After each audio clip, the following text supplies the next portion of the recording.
27절부터 37절입니다. 사도행전 27장 27절부터 37절까지.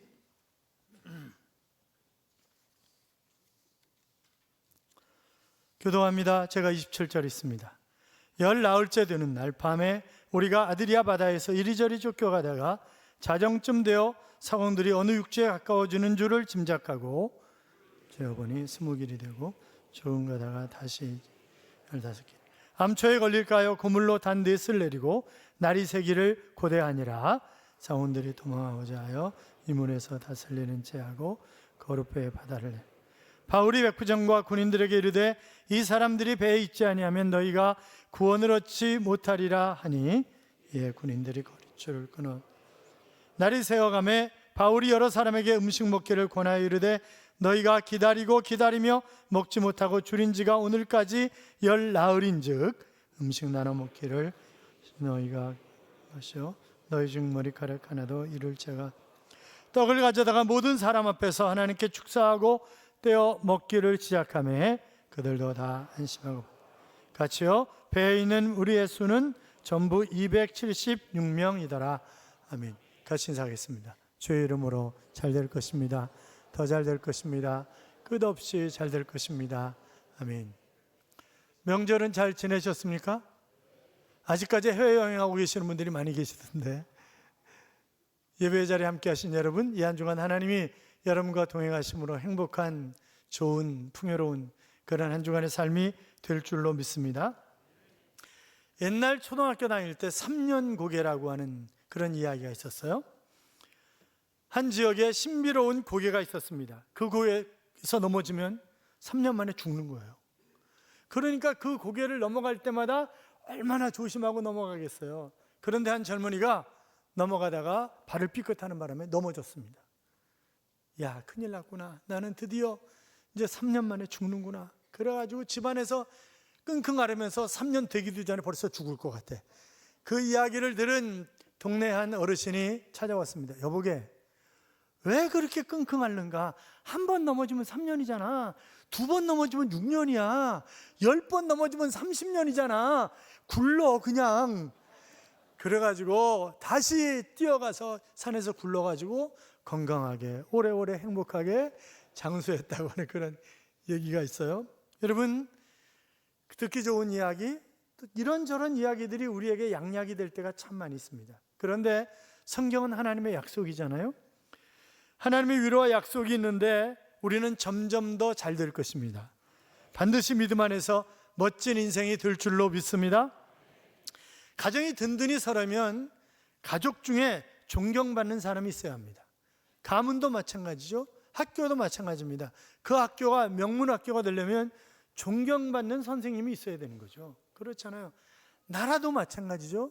나라도 정말 건전하고 미래가 있는 그런 나라가 되려면 존경받는 지도자들이 곳곳에 세워져 있어야지. 그렇지 않으면 우리처럼 이 짝이 나는 거예요. 지금 그렇잖아요. 유대인들이 존경하고 정신적인 지주가 있는데 바로 랍비입니다. 동네에 랍비가 나타나면 사람들이 우르르 몰려들어가지고 기도를 받는 거예요. 특히 애엄마들은 애를 데려와가지고 그리고 머리를 디밀고 막 안수해달라고 막 그리고 그래서 기도를 받고 그들에게 그 덕담을 해주고 하는 것입니다. 한 유명한 랍비가 어린 학생들을 가르치면서 과제물을 줬어요. 내 일생에 추구할 가치가 있는 것들의 목록을 좀 적어봐라. 그렇게 얘기를 했어요. 그랬더니 그 중에서 늘 대답하기를 좋아하고 이 랍비의 사랑을 받는 한 학생이 열심히 고민을 하고 그러면서 적어왔습니다. 첫째는 명예요, 둘째는 건강이요, 셋째는 부요. 이렇게 적어왔어요. 그러니까 자기는 명예로운 사람이 되고 건강한 사람이 되고 부자가 되겠다고 하는 그런 의미에서 그렇게 적었겠죠. 그것을 보는 랍비가 이렇게 얘기를 합니다. 아니야, 명예도 귀하고 건강도 귀하고 재물도 귀하지만 그러나 그것보다 더 귀한 것이 있다. 그것은 샬롬, 평화야. 평화가 없는 명예, 평화가 없는 건강, 평화가 없는 재물은 빈 껍데기와 같은 것이다. 이렇게 가르치셨다고 하는데, 여러분 그렇습니다. 이 평화라고 하는 것이 얼마나 중요한지 모르죠. 이 샬롬이라고 하는 말은 가득 차고 넘친다 라고 하는 그런 의미가 담겨져 있는 단어입니다. 우리가 다른 것은 부족해도 내 마음속에 평화가 넘치면 돈이 조금 없어도, 명예가 조금 없어도 얼마든지 행복하고 복된 그런 삶을 살아갈 수가 있는 것 아니겠습니까? 반대로 마음에 평화가 없고 염려가 가득 차면 행복은 없습니다. 염려라고 하는 말은 갉아먹는다 라고 하는 그런 의미의 단어이거든요. 염려는 정신적인 평화를 갉아먹고 마음을 갉아먹고 육신을 갉아먹습니다. 잠언 15장 13절에 보시면 마음의 금심은 심령을 상하게 하느니라 그랬습니다. 또 잠언 17장 22절에 보면 심령의 근심은 뼈를 마르게 하느니라. 염려하면 뼈가 마르니까 온전한 삶을 살아갈 수가 없는 거죠. 염려는 우리의 인생에, 우리의 건강에, 우리의 행복에 적이 되는 것입니다. 그래서 성경에 보면 염려하지 말라라고 하는 표현이 굉장히 많이 나와요. 550번 나옵니다. 상당히 못 믿겠다는 눈치인데 쉬어봐요. 그러면 읽으면서 쉬어보세요. 550번인가 아닌가? 요한복음 14장 1절을 보시면 너희는 마음에 근심하지 말라, 하나님을 믿으니 또 나를 믿으라 그랬고 염려를 다 주께 맡겨버리라, 주께서 권고하심이니라, 그렇게 말씀하셨습니다. 뇌성마비로 태어났지만 하늘의 시인이라고 불리우는 송명희 자매를 여러분은 아실 것입니다. 그녀는 예수님을 알고 나서 예수님께 편지를 쓴 적이 있어요. 고난의 선생님께 드리는 편지. 그 편지 제목이 그렇습니다. 한번 들어보세요. 선생님을 쫓은 후에도 고난은 저를 떠나지 않았습니다. 오히려 고난이 더 많아져 고통이 더해만 갔었는데 선생님이 제 곁에 계셔서 육신은 고달팠지만 마음은 편안했고 감사함으로 고난의 길을 잘 밟을 수가 있었습니다. 의심과 두려움이 있을 때에는 두려워 말고 믿기만 하라 하시고, 슬프고 괴로울 때는 나는 너를 사랑한다, 도저히 용서받을 수 없는 잘못을 했을 때에도 그래도 나는 너를 사랑한단다 라고 선생님은 수없이 말씀하시며 그 부드러운 손으로 저를 안아주셨습니다. 선생님을 만난 후 건강이 없어도, 지식이 없어도, 많은 재물이 없어도 선생님이 계시기 때문에 감사할 수 있었습니다. 선생님, 감사의 성숙과 이해의 성숙은 고난을 통해서 얻어진다고 생각해 봅니다 라고 하는 그런 편지입니다. 여러분, 고난 자체가 좋은 건 아니죠. 그렇잖아요? 그러나 하나님이 고난을 때때로 사용하신다는 사실을 우리는 분명히 기억해야 합니다. 그러므로 휘몰아치는 풍랑 앞에서 주저앉지 말고, 왜 하필이면 나야? 그러면서 하나님을 원망해서는 결단코 안 될 것이고, 고난의 풍랑 너머에 있는 하나님의 복을 우리가 바라보면서 더욱 믿음의 반석 위에 서야 될 줄로 믿습니다. 오늘 본문은 유라굴로라고 하는 광풍을 만난 사람들이 이제 돌아갈 소망을 완전히 잊어버린 거예요. 모든 것을 포기하고 절망적인 상황인데, 그런데 여기 보면 능숙한 선원의 경험이 있잖아요. 또 용감한 로마 군인의 용기도 있잖아요. 그런데 그런 것들이 더 이상 아무런 힘이 되지 않는 거예요. 모두가 절망에 빠져서 아우성치고 있을 때 그래도 그 가운데서 당당함을 보이고 있는 그런 사람이 있었습니다. 누구예요? 사도 바울이었습니다. 바울은 희망을 잃어버린 사람들에게 희망을 외치고 있는 것입니다. 풍랑의 안타까움 속에서, 절망 속에서 불안해하는 이들에게 안심하라고 권면하고 있습니다. 바울은 풍랑 속에서 역사하시는 하나님을 먼저 보았기 때문에 그렇습니다. 그렇기 때문에 우리도 삶의 어려운 상황 가운데서 바로 고난 속에서도 나와 함께 하시는 그 하나님을 바라볼 수 있기를 바랍니다. 바울은 그 당시 로마 총독의 재판을 받기 위해서 로마로 가고 있었습니다. 그 담배는 로마를 내왕하는 무역선 알렉산드리아호였습니다. 바울을 구성하는 백부장과 그 일행, 그리고 여행객, 장수, 죄수들 276명이 타고 있는 것입니다. 바울은 항해 전문가는 아니지만, 그러나 1차, 2차, 3차 전도 여행을 하면서 지중해가 어떤 지역인지, 언제 바람을 불고 언제 어떤 일이 일어난지에 관해서 너무나 잘 알고 있는 그런 사람이었을 뿐만이 아니라 그는 영감을 가지고 있는 그런 사람이었습니다. 바람이 불 때 때가 겨울철이고 지중해 바람이 거세게 부는 그런 때이고, 또 자기가 기도하면서 느끼는 것이 있지 않겠어요? 그러니까 가지 말자고 그러는 거예요. 그랬더니 선장과 선주가 뭔 소리를 하는 거냐고, 도대체 가도 된다고, 가자고, 베니스까지 가자고 막 우겨대는 거죠. 그러다가 결국 얼마 못 가서 풍랑을 만나서 배가 자초하는 위기를 맞게 된 것입니다. 자, 이것이 오늘 본문의 줄거리인데, 오늘 본문을 통해서 우리에게 주는 교훈이 몇 가지 있어요. 첫째는 고집 부리지 말자는 거예요. 뭐 하지 말자고요? 고집 부리지 말자. 우리가 지난주에 보았던 21절을 보면 여러 사람이 오래 먹지 못하였음에 바울이 가운데 서서 말하되 여러분이여 내 말을 듣고 그르데에서 떠나지 아니하여 이 타격과 손상을 면하였더라면 좋을 뻔하였으리라, 그렇게 얘기를 합니다. 그러니까 하나님의 말씀에 순종했어야 되는데, 그렇잖아요. 하나님의 종의 말에 순종했어야 되는데 고집 부리고 간 것이 결국 문제가 됐다는 거죠. 요나는 하나님의 말씀을 어기고 제멋대로 다시스로 가다가 풍랑을 만나서 물고기 뱃속에 들어가잖아요. 알렉산드리아 역시 바울의 말을 듣지 않고 고집 부리고 떠났다가 배가 파도에 휘말려 자초를 당하는 것입니다. 히브리 12장 25절에 보면 너희는 삼가 말하신 자를 거역하지 말라 그랬고, 13장 17절에서는 너희를 인도하는 자들에게 순종하고 복종하라, 그렇게 말씀하셨습니다. 자, 알렉산드리아의 경우 백부장은 군인입니다. 무력 사용이 가능합니다. 선장은 기술자입니다.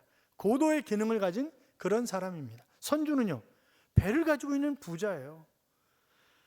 자, 돈으로, 힘으로, 무력으로, 기능으로. 그런데 바울은 아무것도 없어요. 그러지만 그는 영적 지도자일 뿐이지만, 그래서 그들이 바울을 무시하고 말을 외면하고 그러다가 결과가 뭐예요? 풍랑을 만났고 모든 것을 다 버려야 했던 것입니다. 여러분, 고집과 소신은 다릅니다. 고집은 강할수록 손해를 보는 것이고, 소신은 강할수록 어떤 일을 이루어냅니다. 고집은 버려야 하고 소신은 지켜야 합니다.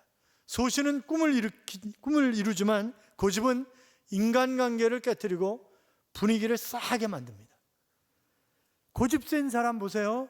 사랑받는 사람 거의 없어요. 그렇잖아요. 알렉산드리아가 고집을 부리고 떠났다가 풍랑을 만난 사건은 결국 우리에게 고집 버려라, 고집 부리지 말고 떠나지 말라라고 하는 것입니다. 두 번째는 믿으면 된다라고 하는 그런 교훈입니다.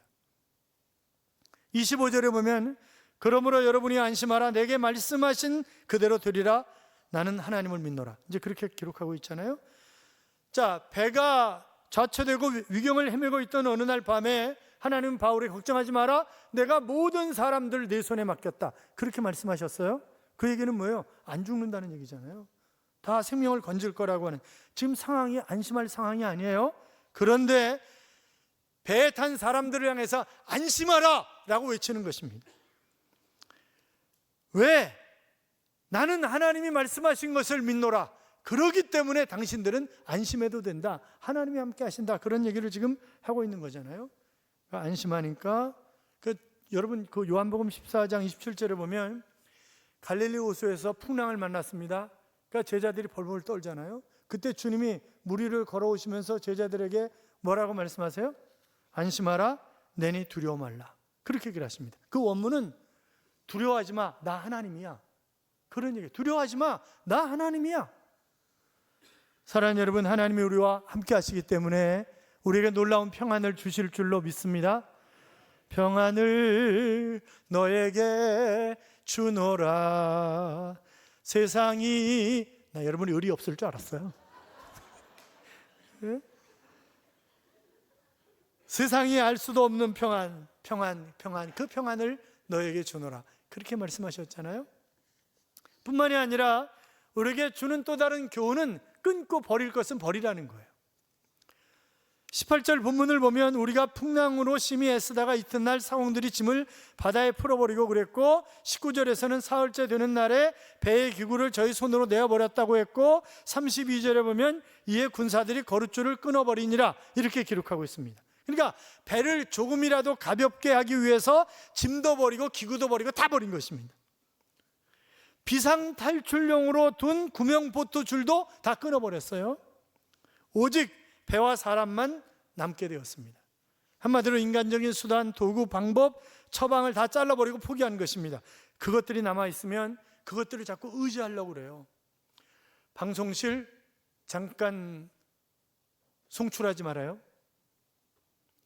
그런데 사람들이 약간 도움이 될 때가 있어. 그래요, 안 그래요? 그래요.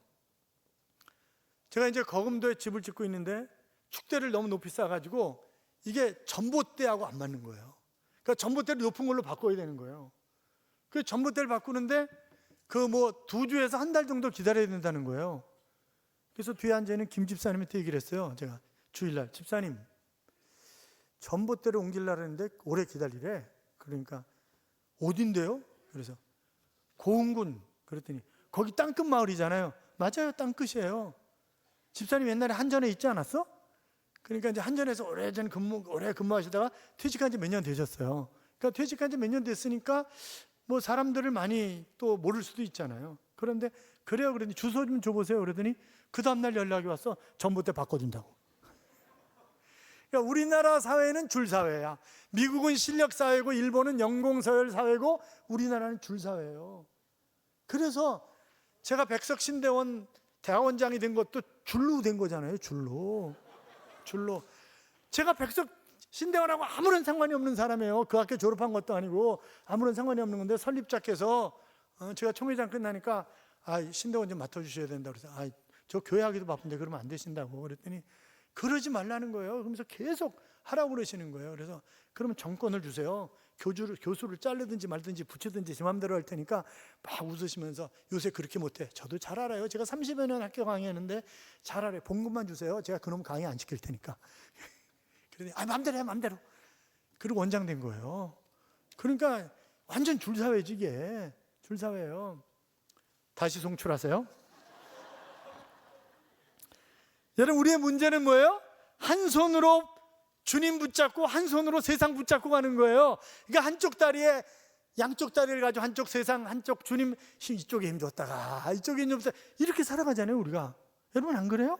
그렇게 살아간다고. 근데 문제는 뭐냐면 끊을 거 확실히 확 끊어야 그때부터 주님이 일하기 시작하시는 거예요. 그러니까 버릴 것 버리시기 바랍니다. 그러니까 내가 주님 앞에 두 손 들고 항복해야 돼. 그래야 주님이 이제 움직이기 시작한다고요. 6.25 때 이제 그 인민군들도 그렇고 나 이제 중공군들이 막 억수로 몰려 나왔잖아요. 그러니까 뭐 인해 전술로 그러니까 미군들이 막 쏟아 지쳤다고 그러잖아요. 그런데 어느 한 부대가 전멸하고 한 소대만 살아남았답니다. 그러니까 미군들이 그 소대원들에게 총구를 가슴에다 대면서 손들어. 그러니까 무슨 말인지 모르지만 손들라 그랬는데 뭐 총 들고 이렇게 하니까 그 손들라는 얘기 아니겠어요? 그런데 한 친구가 주머니에 손을 넣다가 바로 벌집이 됐잖아요. 미군이 확 갈겨버린 거죠. 그냥 손들라면 들면 되는데 안 들어가지고 벌집된 거예요. 그러니까 우리가 하나님 앞에 손들면 빈손 들고 옵니다. 그리고 그러면 하나님이 날 봐주시는데 잘난 척하고 자꾸 이 방법 저 방법 강구하니까 일이 점점 더 꼬여가는 거예요. 사랑하는 여러분, 하나님 앞에 두 손 들고 항복하시기 바랍니다. 뿐만이 아니라 배 안에 있으라는 거예요. 배 안에 31절을 보면 바울이 백부장과 군사들에게 이르되 이 사람들이 배에 있지 아니하면 너희가 구원을 얻지 못하리라 그랬어요. 배는 예수님과 교회를 상징하는 것입니다. 칼빈은 교회를 떠나서는 구원이 없다 그랬고 교회는 성도들의 어머니다라고 하는 그런 이야기를 했습니다만 돈을 버리고 명예를 버리고 지식을 버리고 권력을 버리고 성공을 버리더라도 우리는 배 안에 있어야 합니다. 주님 안에 있어야 된다고. 교회 안에 있어야 된다고. 그래서 우리는 항상 하나님 중심, 말씀 중심, 교회 중심으로 살아야 되는 거지. 그렇지 않으면 우리가 살 방법이 없는 거예요. 잘 되는 것 같다가 망하는 거예요. 배 안에, 주님 안에 교회를 중심으로 살아가시기를 주님의 이름으로 축원합니다. 그 다음에 뭐예요? 용기를 내라는 거예요. 용기를. 이제 육지에 가까웠다는 사실을 알게 됐어요. 날이 점점 새가고 있습니다. 이때 바울이 체력을 보강할 것을, 자 33절 봐요. 33절 같이 읽어요. 날이 새어가매 바울이 여러 사람에게 음식 먹기를 권하여 이르되 너희가 기다리며 먹지 못하고 줄인 지가 오늘까지 열 나흘인즉 그랬습니다. 여러분, 목표를 이루기 위해서 앞을 향해서 전진해야 되는데 육신이 건강하지 못하면 아무것도 할 수 없어요.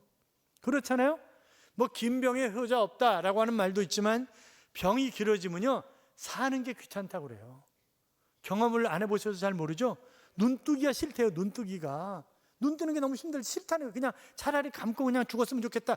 그렇게 된다는 거예요, 나중에. 예. 건강하시기를 축원합니다. 굶은 지가 14일 되었다 그랬어요. 육지에 오를 것을 대비해야 합니다. 헤엄쳐 가야 할 형편을 대비하는 것입니다. 파손되어 힘이 없으면 육지를 보면서도 오르지 못할 수가 있는 거죠. 여러분 보세요. 엘리야 보세요. 로뎀나무 아래서 죽기를 청했어요. 하나님 앞에. 하나님이 처방하신 처방전이 뭐예요? 푹 자게 하는 거예요. 그 다음에 잘 먹게 하는 거예요. 그러니까 보면 하나님도 뭐예요? 그러니까 육신이 연약하면, 육신이 지치면 힘들어서 아무것도 못하는 거 너무 잘 아세요. 그러니까 여러분이 너무 힘들어가지고 새벽 기도를 도저히 나올 수 없어. 그러면 쉬어. 그냥 쉬어요. 그게 나아. 그래가지고 체력을 회복하고 나오면 되지. 그냥 계속 그러다가 그러니까 계속 철야하고 이러는 분들 보면, 철야가 중요하지만 건강을 해치면서까지 할 수는 없는 거예요. 그러면 그 다음에 계속해서 못해요. 응? 건강이 중요하지. 그렇잖아요. 그렇다고 나는 힘드니까 내일부터 새벽 기도는 그냥 쉬는 거야. 그러시면 곤란해요. 34절 봐요. 34절 같이 읽어요. 음식 먹기를 권하노니 이것이 너희의 구원을 위하는 것이요 너희 중 머리카락 하나도 잃을 자가 없으리라. 지금 자신감을 심어주는 거예요. 머리카락 하나도 상하지 않는다. 그렇게 얘기하는 거잖아요. 왜 그래요? 하나님을 믿기 때문에. 얼마나 이들에게 자신감을 심어주는 그런 이야기입니까? 죽지 않고 반드시 목적을 성취할 것이다. 그런 얘기잖아요. 반드시 육지에 오른다 라고 하는 얘기입니다. 그러면서 감사함으로 하나님을 신뢰하게 만드는 것을 우리가 35절에서 볼 수 있는데, 같이 봐요. 떡을 가져다가 모든 사람 앞에서 하나님께 축사하고 떼어 먹기를 시작하며, 여러분 보세요.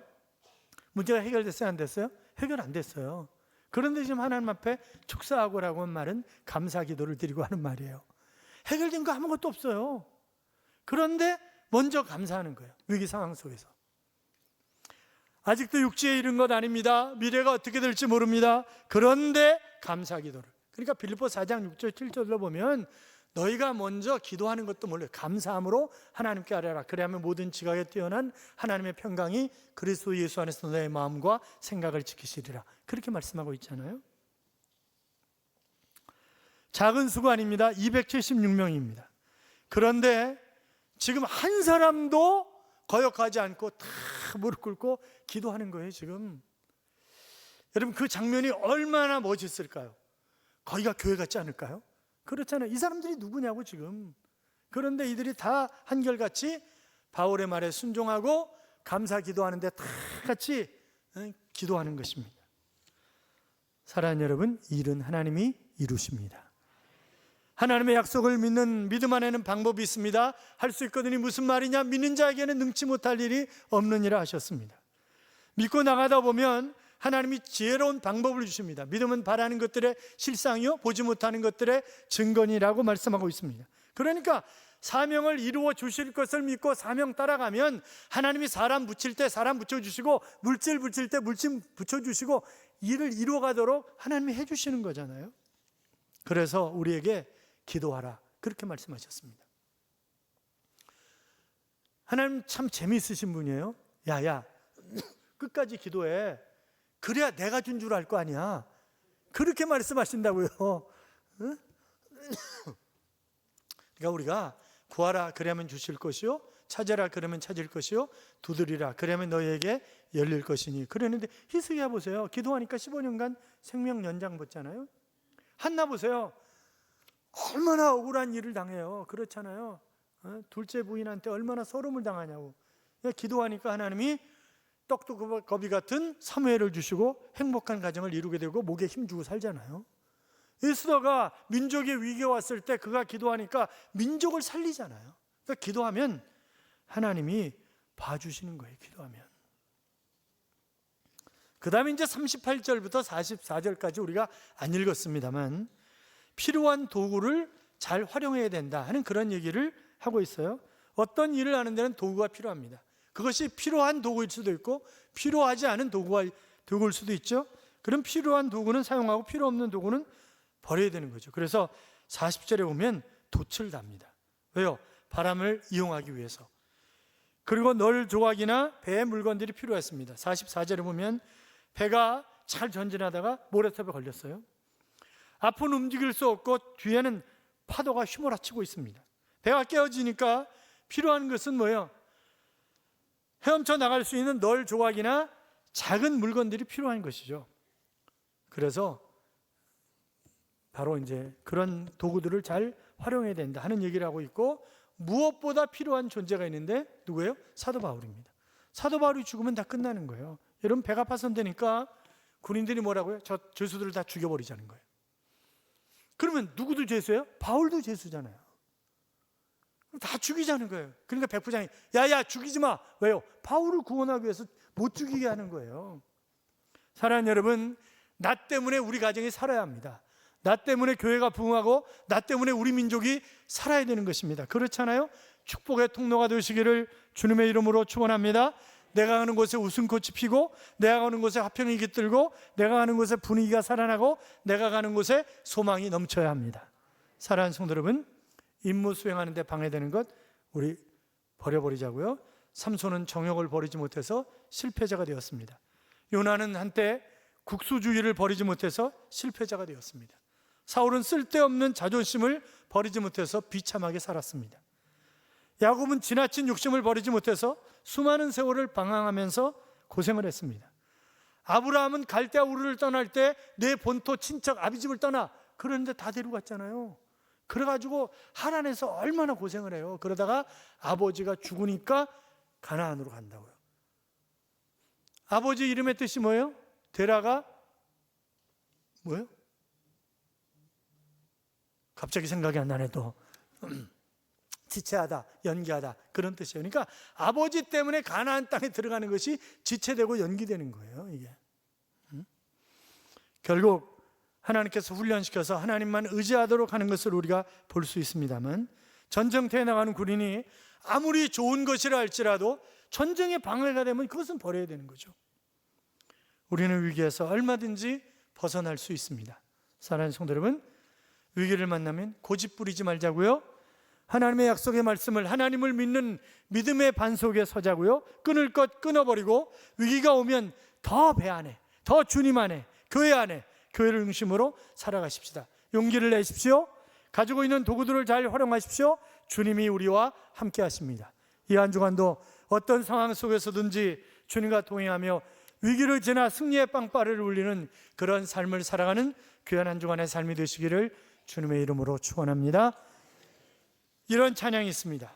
지금은 아무것도 보이지 않는 메말라 가난한 영혼, 주께서 보내신 이곳엔 고집스레 얼룩진 어둠뿐, 어둠에 묶인지도 알지 못한 채 가리워진 저들의 아픔, 아무 소망도 보이지 않아 어찌 갈지 막막한 길이지만 주께서 행하시고 이루실 겸손히 순종하길 원하네.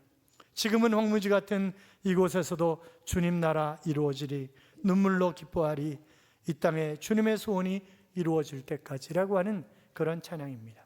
사랑하는 여러분, 힘들고 어려우십니까? 기다리십시오. 주님이 여러분에게 길을 열어 주실 줄로 믿습니다. 제가 늘 말씀드리잖아요. 길면 길수록 그건 큰 거라고.